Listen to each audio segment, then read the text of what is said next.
కీర్తన సంఖ్య 44 రెండవ భాగము. అన్యజనులలో మమ్మును సామెతకు హేతుగాను ప్రజలు తల ఆడించుటకు కారణముగాను మమ్మును ఉంచియున్నావు.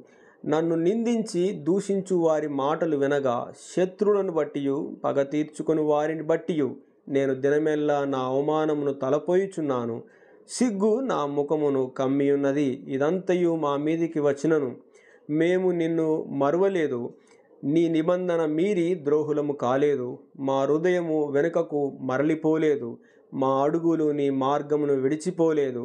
అయితే నక్కలున్న చోట నీవు మమ్మను బహుగా నలిపియున్నావు.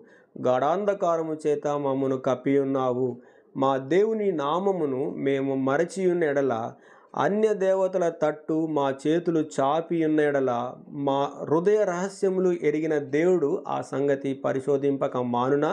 నిన్ను బట్టి దినమెల్లా మేము వధింపబడుచున్నాము. వధకు సిద్ధమైన గొర్రెలమని మేము ఎంచబడుచున్నాము. ప్రభువా, మేల్కొనుము.